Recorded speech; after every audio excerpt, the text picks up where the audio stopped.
Hello. How we doing? Welcome in. It is A to Z Sports Prime Time here on a Tuesday night. Sam Phelan here with you guys in place of Buck Rising as I am on Tuesdays throughout the 2024 NFL season. Got a good show for you this evening, coming at you a little early on this Tuesday night with other scheduling conflicts here, but going to have a good talk regarding a couple of coaches that are near and dear to our heart.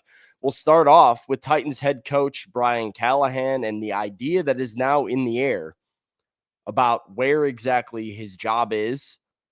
And is Brian Callahan coaching for his job? The Titans currently sit at 3-10 here on December 10th. And the schedule's not really getting much easier. The Titans will host the Cincinnati Bengals. The Titans still have a game with the Indianapolis Colts. They still have a game with the Houston Texans. They have a winnable one with the Jaguars, but as we just saw this past week with a 10-6 loss, maybe not so winnable. After this past week, all of the progress that we started to feel like we were seeing from the Titans offensively, and really as an organization, is really being thrown into question. It had felt like there was steady improvement. Will Levis was improving. There is no question about that. But the way that the team was sort of sinking as a whole led me and pretty much everybody to believe that Brian Callahan was really starting to figure this out, and that with another offseason of player acquisition, another cycle, the Titans would be able to be where they need to be. But after a 10-6 loss against the worst team in football, after 6 points against the worst defense in the NFL, you are sitting at 3-10. You are in dead last in the AFC South, and you very well could be on your way to a 3-14 season. So if it is 3-14, what then do you do with the head coach? We're going to talk about whether or not we feel like Brian Callahan is coaching for his job. We're going to hear from Brian Callahan on that very issue and about job security in the league today. And then we're going to get to my favorite storyline in sports right now, Bill Belichick going to college football. Is that correct? And what do we make of it? I'll give you the whole rundown on what's being said and reported regarding Bellichick and North Carolina, and come out with a couple of predictions. I have a hot take. I have a scorching hot take that I'm going to get off my chest in our second topic. So a great show, loaded show. Make sure you share the show here before I get into it. If you're watching on Facebook, hit the share button in the bottom right corner. If you're watching on YouTube, take that YouTube link, send it to a friend, a Titans fan, a football fan, a UNC fan, a Bill Belichick fan, an NFL fan, whatever in your life. Get the word out there that A to Z Sports Primetime is firing a little bit early here on this Tuesday evening. You can repost on the Twitter X timeline at ATOZ Sports. Get that on your timeline for your followers as well. It's a great way to support and help out the show. And don't forget to leave a like before we get started. Welcome in to A to Z Sports Primetime, not in the Zen Sports Studios tonight. I'm not Buck Rising, but I am Sam Phelan with you Tuesday nights, now through the end of the 2024 NFL season. And I am presented to you, as always, by Two Rivers Ford, the South's most trusted Ford dealer. Two Rivers Ford in Mount Juliet or online at tworiversford.com for more information. Zen Sports, that's your place to bet if you want to back the Titans against the Bengals. Maybe you want to fade the Titans against the Bengals or get in on the action with a Nick Westbrook-Akine anytime touchdown. Regardless, do it at Zen Sports. Use the promo code ATOZTN in the Zen Sports app. And if you're in need of a new workout program, TrueMav Fitness is the place for you. No workout is ever recycled or repeated at TrueMav, so go to TrueMavFitness.com for more information. Let's start it off with Brian Callahan here, because if you would have asked me a week, 2 weeks ago, whether or not Brian Callahan would be on his way out for the Titans, no chance. But I do think the question is now being brought up more and more frequently because of what happened against Jacksonville. To me, it was a foregone conclusion that the Titans were going to beat the Jaguars.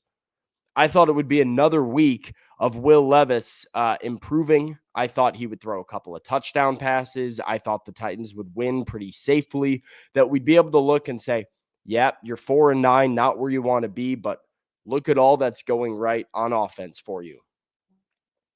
I thought it was impossible that the Titans would be picking in the top 5, and it was actually looking likely that Tennessee would end up with a draft pick outside of the top 10. But as things sit currently in the AFC, in the projected NFL draft order, the Titans have the 6th pick in the draft, and they are right there with a cluster of teams between like basically the 3rd pick and the 8th pick. All of those teams have the same record at 3-10. So still a lot of volatility. And as I mentioned off the top, the Titans' schedule not getting any easier. Cincinnati coming to town, that should be a loss. With the way the Titans are playing, the Colts could very well be a loss.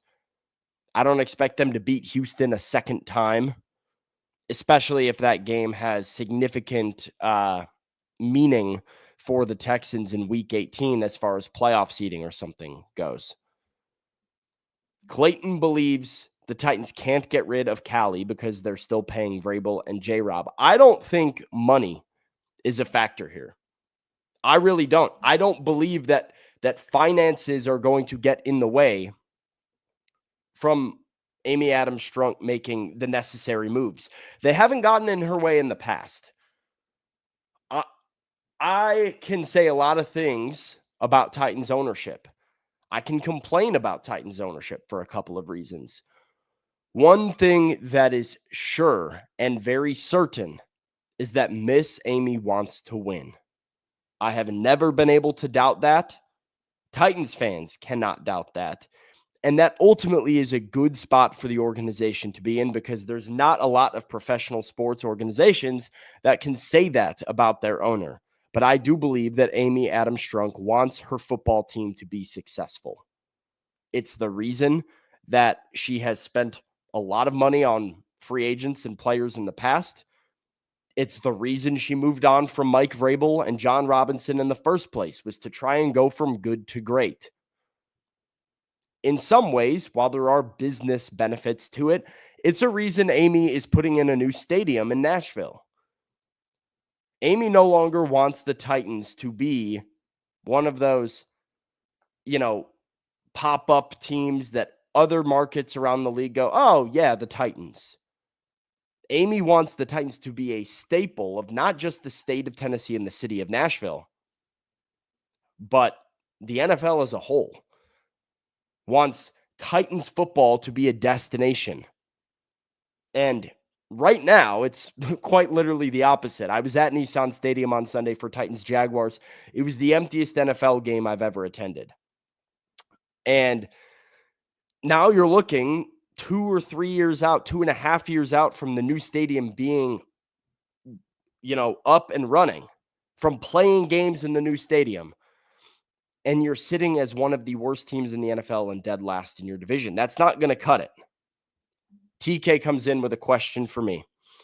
It's a legit question, and I'm not asking to be an a-hole. How many coaches, when they start publicly getting asked about job security, end up digging themselves out of that hole? It is a good question. It is I don't have an answer to it, but I understand where you're going with this, TK. The idea that it's almost like when a coach is starting to make comments about a quarterback.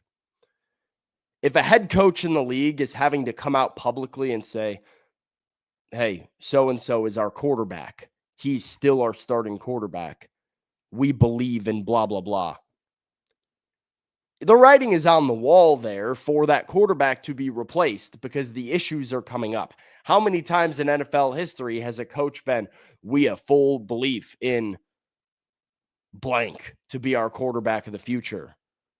And then a year later, the guy's gone and replaced. How many times has that quarterback been able to actually become the quarterback of the future? It's not often. And in the same vein, I think what TK is saying here is that when a coach at this stage in his career, first year, is already being asked about job security, how often can they dig themselves out of that hole? Now, I will say the one thing Brian Callahan has going for him are some recent examples around the league of coaches that started off as a disaster and were very quickly able to turn it around into sustained success.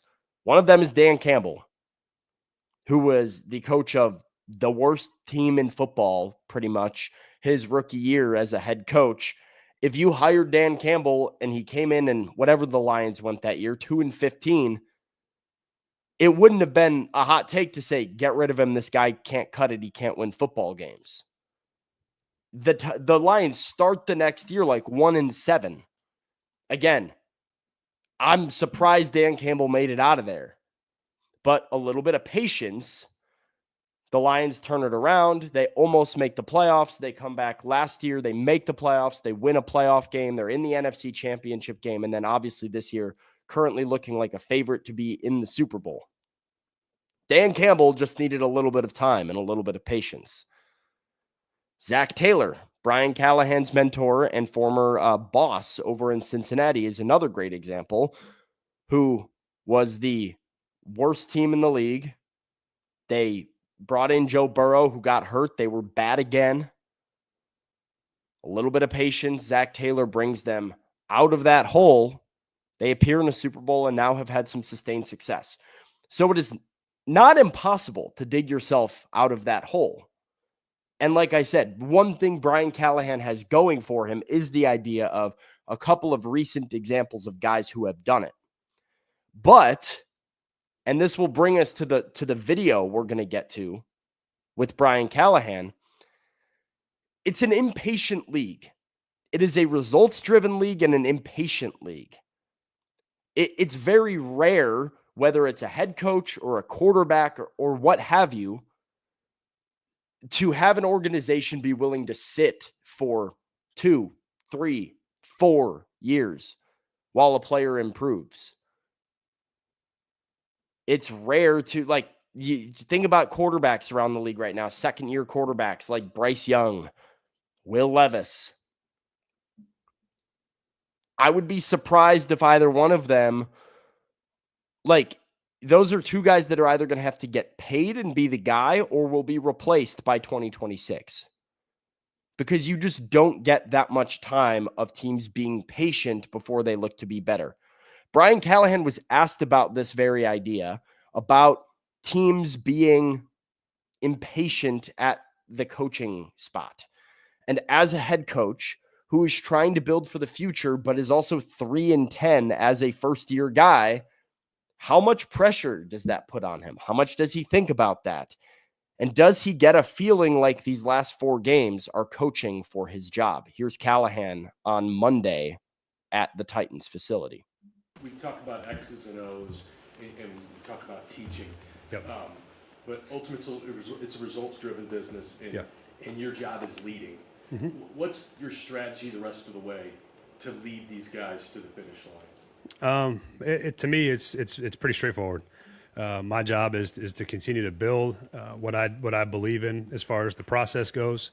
I told this exact same thing to the team this morning, that these 4 games are very important for us. They're important games, and even though we're out of playoff contention and there's nothing to play for in the postseason, these are important games for what we're trying to set for the future. And there's a time and a place, to be honest, and today was one of them where, look, the season isn't what we want it to be. But there's a lot of things that I believe in our process and how we go about our business, the type of things that we do, and there's a lot of examples across the tape in that game even of what it's supposed to look like. And that's where I trust in what we do and how we do it. And I made it very clear to the players too that that's all those things are good. We're doing things the right way. We haven't seen the results we needed to see. We've lost some close games. We've lost games that I felt like we've been in position to win and haven't made a play or two to win. But I still think you always go back to when you're trying to build a foundation for what's going to be hopefully sustainable success in the future. These things all matter. Every bit of it matters. And how we play in these games matters. How we finish the season matters. How we practice every day still matters. We got a lot of young players. We got people that are going to be here. Every year you change your roster, but there's a lot of players here that are going to be here for 2025. And it's a huge part of getting ready to continue to build for what comes next. And I think it's okay to be honest about that and say that, but that's a huge part of what these next 4 games are is continue to try to set the foundation for what's expected in the future and try to build continue to build on what I think are a lot of really good and positive things from a process standpoint and a people standpoint that I think will lead to wins and success moving forward. And we haven't had a chance to show that with 3 wins, obviously. And then there's been moments we've played a brand of football that's not good enough. And we got to keep finding ways to fix that and keep moving forward. You feel certain there is a future Oh, what do you mean? for you? Oh, yeah, I don't worry about that stuff. That's not for me to worry about. I do everything every day to do my job the best way I possibly can. I put everything into this as much as there's. So Brian Callahan says he doesn't worry about that stuff. Later on in the press conference, he's asked about the impatience that exists within organizations regarding the head coaching position. And just the idea that he could potentially be coaching for his job given that impatience. He ends up saying, I don't think it affects my confidence. This is not a very forgiving job, and it's not one for the faint of heart. That's regarding it being an impatient league. Is he coaching for his job every week at this point? I don't think about that part of it. I wouldn't say I'm coaching for my job. I'm trying to do the very best I can at every possible moment of the week, of the day, to put ourselves in a position to be a successful football team and win football games. Outside of that, I don't control any of that. So clearly, a guy who is saying, I don't think about that stuff. Is there an idea that Brian Callahan could be coaching for his job week to week? Certainly. But it's not something he is trying to internalize, and I actually think it's the right mentality for him. I do think if you are a coach who starts to feel like you're coaching for your job, as TK pointed out earlier in the show, the ship has already sailed. You are already way too far gone because you're going to press potentially. You are going to coach to not lose your job, which will help you not potentially coach to build for the future the best you need to, which is what Brian Callahan is remaining steadfast in, is his goal to build for the future and build a foundation for the organization. The question, is he around to see the fruits of that labor and the fruits of that foundation? And so at 3-10, I ask all of you, agree or disagree that Brian Callahan is coaching for his job in the Titans' last 4 games? Agree or disagree?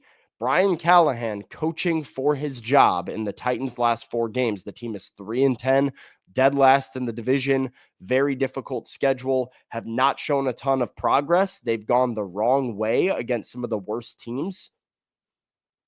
Do you think that a bad start to this year, or a bad end to this year, would result in Brian Callahan not being the head coach in 2025? So agree or disagree with that. And while you guys let me know in the chat what you're feeling, I'm going to tell you all what I'm feeling, and that is Two Rivers Ford. I'm always feeling Two Rivers Ford and the Ford Bronco. They're all over the road, and they're all different. So many options, color combinations, different packages and trim levels when it comes to the Bronco. And that is why the Two Rivers Ford team is inviting you to get to know the Ford Bronco. It's an open invite. You don't need to be in the market for a vehicle to go check it out. The Two Rivers Ford team is a team of Bronco experts on hand to introduce you to the Ford Bronco, answer questions, let you test drive. And this is a sales team that doesn't work on commission. They're really just there to educate you, answer questions, and introduce you to a really cool vehicle that you might not know a lot about right now. It's one of the reasons people love doing business with Two Rivers Ford and why they are the South's most trusted Ford dealer. So go see my friends at Two Rivers Ford in Mount Juliet, just 7 miles east of the airport, and get to know the Ford Bronco. Two Rivers Ford is your Ford Bronco headquarters. All right, I asked you guys the question in the chat. Do you agree or disagree with the idea that Brian Callahan is coaching for his job in the Titans' final 4 games? Mike says no, he disagrees. Clayton disagrees. Richie says agree. Disagree from Karen and Brian. Nate says it's year 1. He needs time to fully implement his system. Disagree.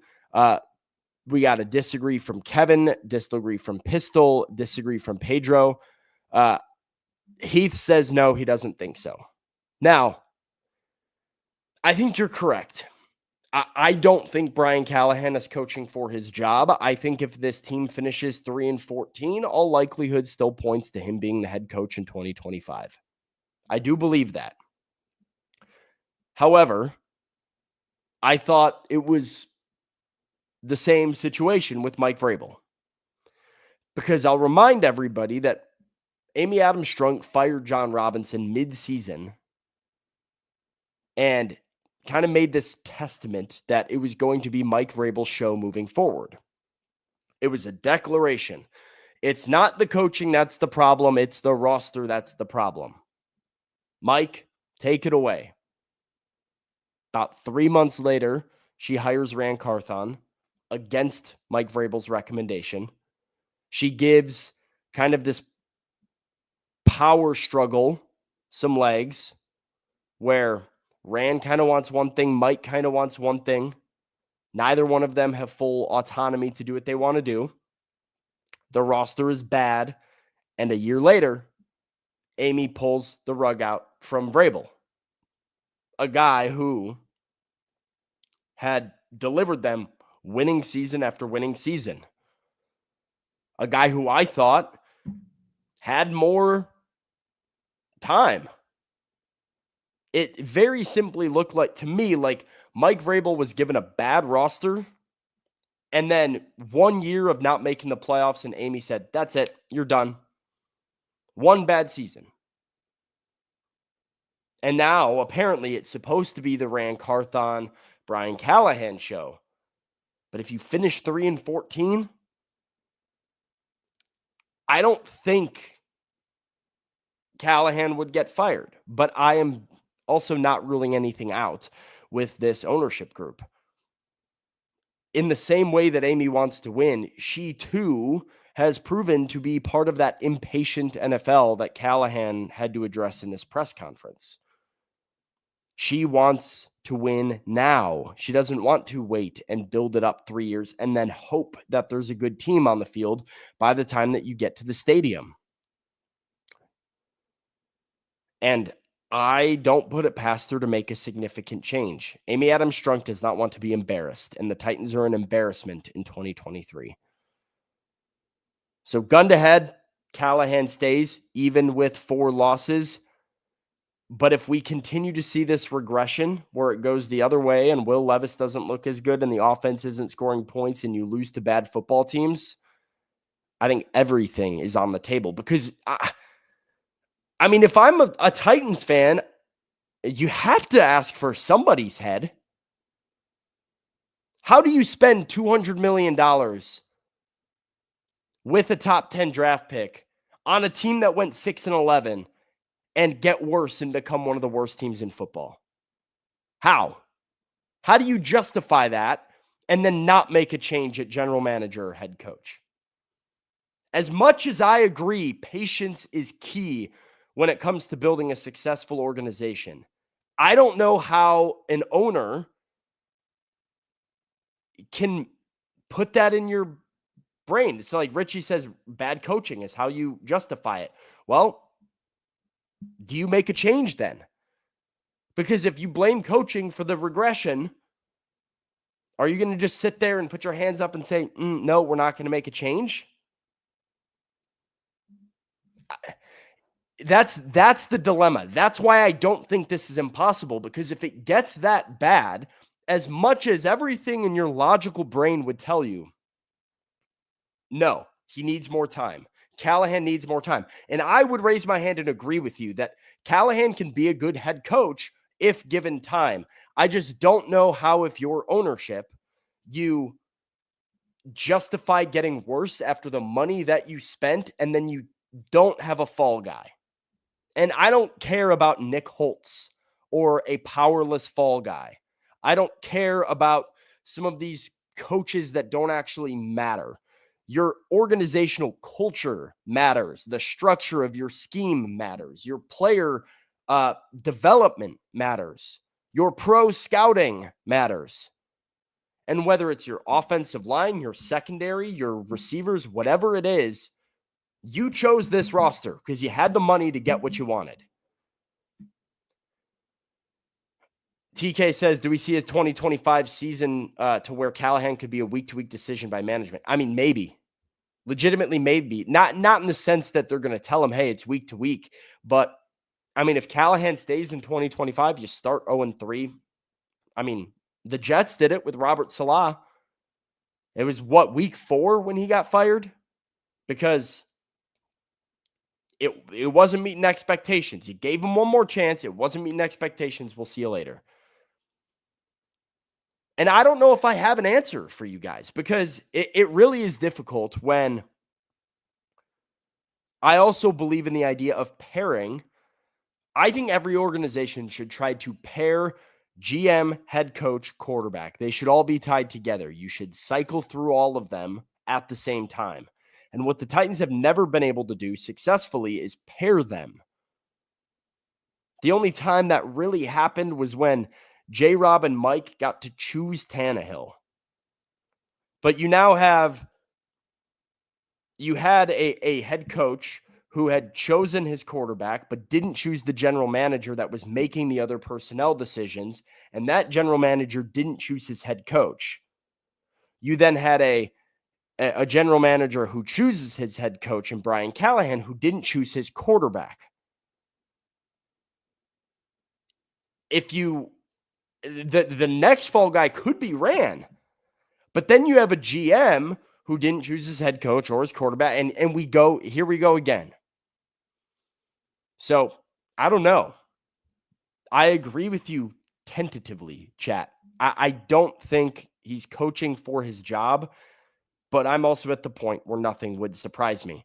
Speaking of nothing surprising me, there is a surprise in the sports world right now, to say the least, that I didn't think was possible, and it involves former Patriots head coach Bill Belichick, who, according to rumors, is headed to the University of North Carolina.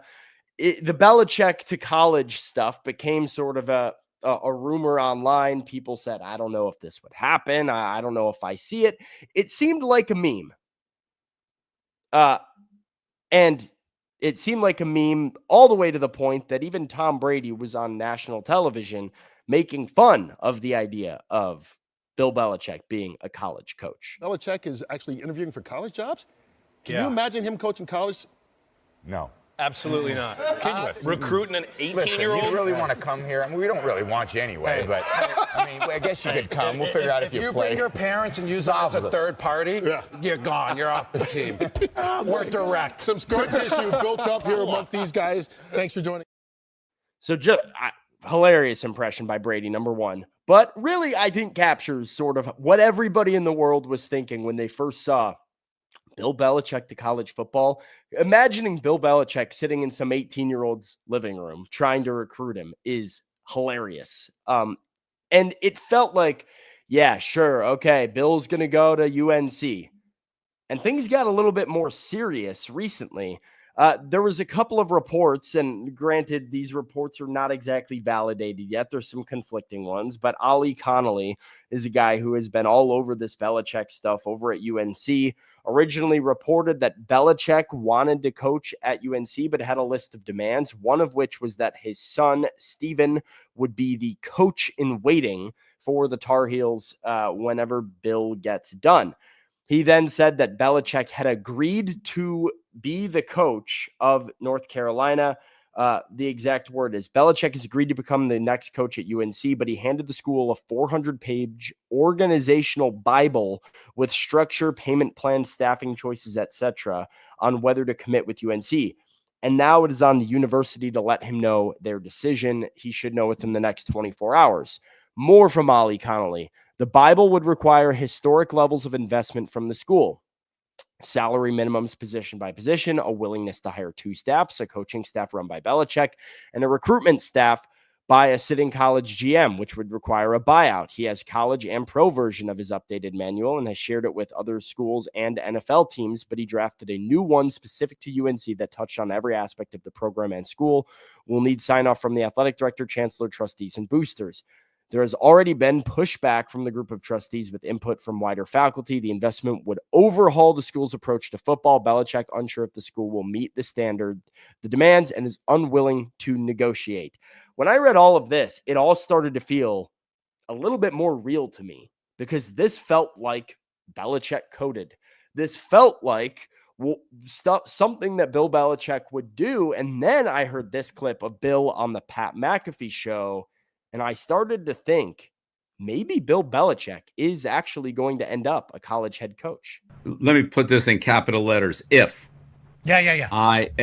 If I was in a college program, the college program would be a pipeline to the NFL for the players that had the ability to play in the NFL. It would be a professional program, training, nutrition, scheme, coaching, techniques that would transfer to the NFL. It would be an NFL program at a college level and an education that would get the players ready for their career after football, whether that was the end of their college career or at the end of their pro career.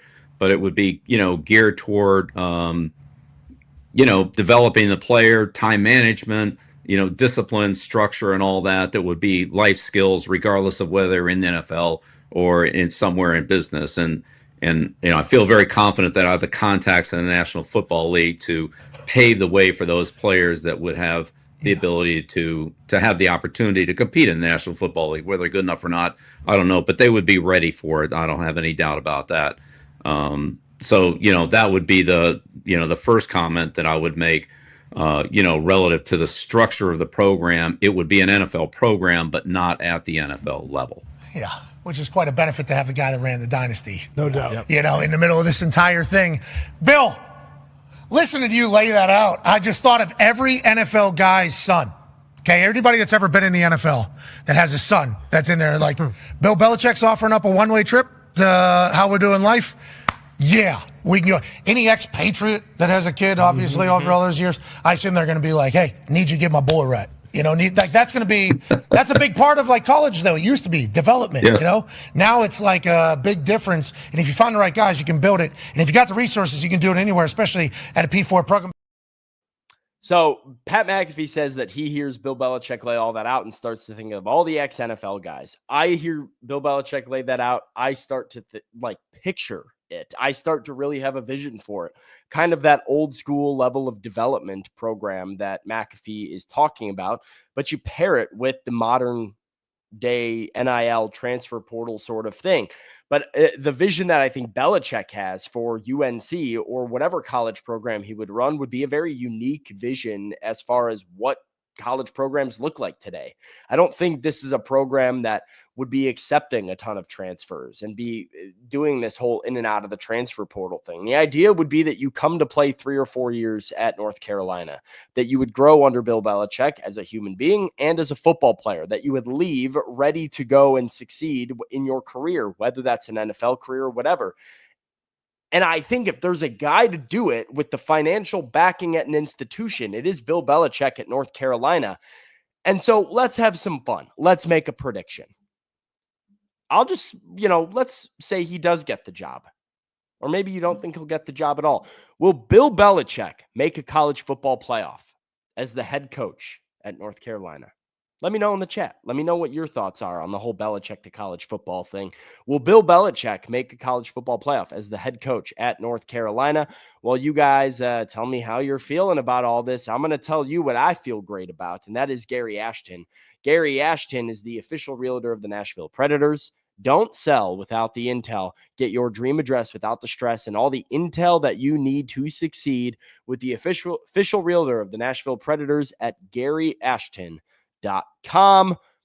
Let's look at the chat. Let's see what you guys are thinking. Bill Belichick, college football playoff. Clayton says, no, I don't think the kids will care about his scheme as much as he thinks. Now, this is interesting because I disagree. Now, I do think there is something attractive about the idea of, hey, let me go get my money. Let me go pop around to different schools. Let me go and get maximum NIL. But I do think there's a lot of kids that just have the goal of improving at football and landing in the National Football League. Think about what Nick Saban built at Alabama back pre-NIL, when Bama just became the recruiting hotspot because it became known as a place that you could sit for 2 years, play in your 3rd or 4th year, and end up in the league or getting a shot in the league, while you'd have the best facilities, the best everything surrounding you. I can see North Carolina with Bill Belichick running things becoming something similar. You know, maybe you don't do the one and done everywhere, but kids that want to go to the NFL, that want to be coached the right way, that want to come out not just going to the NFL, but set up for success in the NFL by being pro ready, would buy in. Let's see. We've got TK says Brady as QB coach, Gronk tight end coach, Edelman as wide receivers coach. Let's get wild with it. I'm on board. Like, yeah, I agree. Let's get wild with it. Kevin says yes. Esco says absolutely. Yes, they're supposed to expand the playoffs again too. Bellichick as diet prime, I think is a crazy take. I think it's a crazy take. Diet, I think prime is diet what Belichick wants to be. And I'm going to go ahead and say it. Yes. Mark my words. Mark my words. By 2030, the University of North Carolina will go to a college football playoff with Bill Belichick as the head coach. I'm going to call it. I'm going to call that now. I see the vision. And also, imagine in the transfer portal era, the second that Bill Belichick is announced as UNC head coach, how many guys are flipping their commitment. I don't think it will take long for him to get this off the ground. And yeah, if he's bored, as Luis says, if he wants to do it, why not? I think he would get it done. This is a guy who knows what he's doing.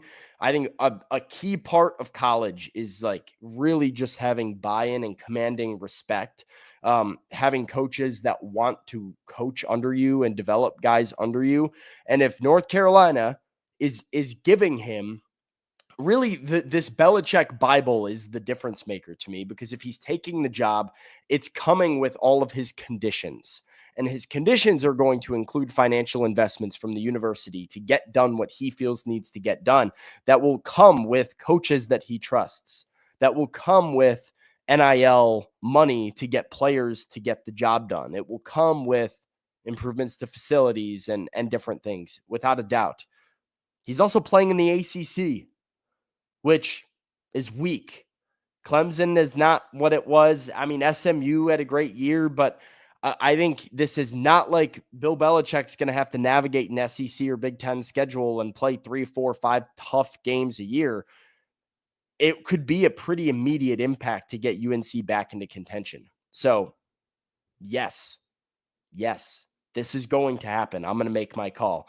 All right, we'll get to Gone Viral. Before we do it, going to tell everybody about my friends over at TrueMav Fitness. TrueMav Fitness in the Gulch. Go to TrueMavFitness.com for your first workout free as a Middle Tennessee resident. No workout is ever recycled or repeated at TrueMav. So for personal training, group fitness classes, and memberships that also offer open gym, go to TrueMavFitness.com and TrueMav in the Gulch. Bert, are you with me? Ready to go viral? What's going on, Sam? There he is. All right. Well, I got one for you here, Robert. Let's hear it. You present me with your media that will support one of your Gone Viral topics. I will give you no media, and I will just say the word 765 to you. No, the number 765. Last time I was on here, I brought up a baseball topic, and I'm going to do it again today because Juan Soto is a New York Met by a tune of $765 million, fully guaranteed over 15 years. My thought, I was stunned at this figure when the dollar amount came out. The fact that Juan Soto, number one, got more than Shohei Ohtani for a one-way player when Shohei Ohtani is arguably a better hitter than Juan Soto and also has pitching value. You could argue how sustainable that is. Juan Soto, younger, fair, but crazy to me. Crazy that we will be, all of us will be well over 40 years old by the time that Juan Soto is done with getting paid by the New York Mets. Also crazy to me. The fact that all of these numbers were just staggering. And then I realized Juan Soto is going to get paid $51 million a year for 15 years, and nothing is going to change that. Why would you play football now? Ever. If you have a talented kid, if you have a talented athlete that has some coordination and athletic ability, put them in baseball. train them in baseball. One, it's far less competitive. Less kids play baseball than play football. And $765 million. No head trauma at the end of the day. No CTE. Limited health risks. And you can play until you're 45. You can play until you're 40 and guaranteed money. Guaranteed money. Like, there is nothing that's going to get in the way of Juan Soto fulfilling this contract. And it really is just staggering. Even guys who were not Juan Soto, like Willie Adames, who's like a second tier, not even an all-star caliber player, got 7 years, 180 something million from the San Francisco Giants. All again, fully guaranteed. So that it was just with the winter meetings coming around, my message to parents out there and to kids who want to play sports is play baseball. Play baseball. It's the best investment for your future possible. And see, I'll let you in a little secret. I don't know shit about baseball, but I do know good beef, and I love that. I guess it's Yankees fans who are upset that he got Yankees paid fans were upset. Well, because Juan Soto was traded to the Yankees, so Juan Soto was on the Yankees. And he left for more money, and not like so that's it. So Juan Soto was on the Yankees. They just had a great year. They lost in the World Series. He was the big ticket free agent on the market, and everybody knew that there were going to be some top teams vying for him, the Yankees being one, and then the crosstown New York Mets also being one. Well, the rumor is that the Yankees offered like 16 years, $760 million. So their offer was right there on par. I mean, maybe like $1 or $2 million less than the AAV, but like, who cares when you're splitting hairs over $50 or $51 million? It really came up to Juan Soto and where he wanted to be. And he chose to be a New York Met instead of a New York Yankee. And so, yeah, Yankees fans very, very unhappy right now. The memes have been incredible. Have fun in Queens. Some of you hey, enjoy yourself. Yeah, I love that kind of stuff. Beef is it's gonna be great. It's gonna be great, like a Subway Series. Yeah, baseball has been missing this for a bit now. We used to get a lot of it with like Yankees, Red Sox sometimes, but just like a good freaking rivalry, man. And like the fact that both the Yankees and the Mets are really good right now, and the fact that we are going to have for the foreseeable future this idea of Juan Soto, Yankee, leaves Yankees for crosstown Mets and is the best player on the Mets. Like, it's going to be great watching Juan Soto versus Aaron Judge instead of Juan Soto and Aaron Judge on the same team. The baseball dramatics are on the up and up. I'm going to jump from baseball to the NFL to compare the other two New York teams because long before Michael Strahan broke the sack record with 22 and a half sacks, there was a man by the name of Mark Gastineau who played for the Jets. We looked up his stats before this. Incredible resume for the 100 sacks, couple since 1984. He had held the record in the NFL for most sacks in a single season with 22 and a half. Okay. Well, what happened when that record fell was in the final game of the season, Brett Favre took a dive for Michael Strahan to get the last sack, to break the record. And I'll show you a little clip of this. ESPN's got a documentary coming out, and I can't wait to see it because you would think the beef would be like, oh, who's mad at who here? Mark Gastineau is pissed that his record got broken. I thought we met a long time ago. At least I saw you. Right. How you doing? When you fell down for him. I'm going to get my sack back. I'm going to get my sack back, dude. You probably would hurt me. Well, I don't care. You hurt me. You hurt me. You hear me? Yeah, I hear you. You really hurt me. You hurt me, Brett. We got to get back to this, Brett. I'm sorry. Anybody will tell you Brett Favre took a dive. And you know it. She knows it. He knows it. And everybody knows it. I didn't know what had happened. The NFL should have stopped that and said, listen, no. That's not a sack. He took my record away from me.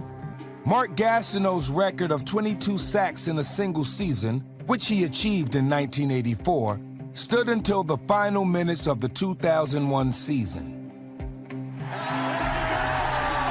Strahan gets the sack. And you know what? No one's happier than Brett Favre. He gets the record. Well, he got to give me is what he got. There was nobody else that wanted Michael to get that more than Brett, and he showed it right there. What say you? I got a lot of thoughts. One, hell yeah on the confrontation. Like that was my heart started pumping for Brett Favre. Like Brett Favre is probably like, hey man, how are you? It's so great to see you. You hurt me, Brett. And he's trying to figure out, are you serious right now? Like what's going on? And I think you can slowly start to see the gears turn in Brett's head where he realizes, oh, he's serious. This dude wants to crush me. And like that is heavy. And I was like on Gastineau's side. And I'm like, yeah, man, that's not right. And then I watched the play. That is a regular sack, my friend. That is he beat his guy. Brett Favre chose to go down rather than get thrown down by Michael Strahan of all people. This is not like, yeah. No, sorry, I want to set this up so we can watch the play again. See, I'm kind of split because when I watched it the first time, I was like, yeah, dude, that's a regular sack. But it's a play action play. And he rolls to the opposite side of the play action, but that doesn't look like how the tackle's blocking. Like he goes to where Strahan can hit him. It's of the 2001 season. It's just such an awkward record spot. of 22 sacks in a single season, which he achieved in 1984, stood until the final minutes of the 2001 season. All right. Wait, hang on. I gotta say here, let's just roll this back a second. Brett Favre's, look at his eyes. He's going right towards him. He does find Strahan. It's like he like fakes and looks, finds Strahan, and then goes right to him. Okay. I saw another clip for the documentary. I didn't want to spoil it all. But they talk about the relationship that Brett Favre and Michael Strahan had. So apparently, it said in the clip, it said no one wanted this more than Brett Favre. I thought that was interesting by the broadcasters during the game. Right. So like, what's the deal there? So I'm not really sure what the relationship between the two is, but it seems like he had incentive to give him that record. Yeah, it's peculiar, man. That oh gosh, I love it though. I mean that confrontation between Gastineau and Favre, that's electric. I can't believe it's one of those things that's so absurd. I can't believe it's caught on camera. How funny would it have been if he was like, "You hurt me, Brett." No, I'm just kidding, man. Dude, I had you, dude. I got you so good. Like, he just scared the shit out of Brett Favre for no reason. It felt like that's what Brett's waiting for, though. Right. It's like, hey, I'm going to get my sack back. And he's like, no, man. You'd hurt me. He's like, yeah, I might. You can see him like crying. When Brett says you'd hurt me, Brett's clearly looking for the, nah, I'm just messing with you, man. Yeah, I'll take it easy on you this time. That's clearly what Favre was waiting for. And Gastineau's just like, yeah, I probably would, wouldn't I? And it's just, okay. He's like, damn, did I take money from you too? Did I embezzle some of that money from you? Invested in any volleyball teams recently? Anyway, that's what I've got for in case you missed it. It's great, man. It's great. I'm loving that you keep coming with the documentaries. I got to check all of these out. I didn't know I needed this story until right now, and now I need more on this. I think I watched that clip at like 5:30 this morning before the morning show came on, and I was like, "Oh my god, I didn't know anything about this story." No, and now it's like now I need to know everything about this story. Yeah, I need a full investigative. I need text records between Favre and Strahan. I need mic'd up. I need all of it. So, Mike Bell, appreciate it. Thanks for coming out and watching, man. Who cares about this? Appreciate it, big dog. Hey, I do, man. I'm into it. I'm into it. Thanks for being here. Thanks for tuning in. We'll be back tomorrow morning. Easton Freeze and Austin Stanley will be back with A to Z Sports on the morning show. Buck will be back for prime time. And I'm going to be at the Titans facility covering practice for this 3-10 football team, figuring out what kind of answers they got, if any. But yeah, thanks for hanging out regardless on a Tuesday night, and thanks for letting us have our fun. The team is 3-10. Okay, we have to talk about Hall of Famers at some point. That's all I got, though. Bert, do you have an end of show clip here for the people that you enjoy? Yeah, we'll send you out with some of the Simpsons. Oh, I guess I pulled. Oh yes, right. Well, yeah. Give me some Simpsons football if we have that. Give me 1 second. I'll have to find. Oh, we'll see. What is this right here? 25 seconds. I'll just play this. Yeah, run it. We'll see you guys later. The Simpsons Fun Day Football is coming to Springfield. Bart and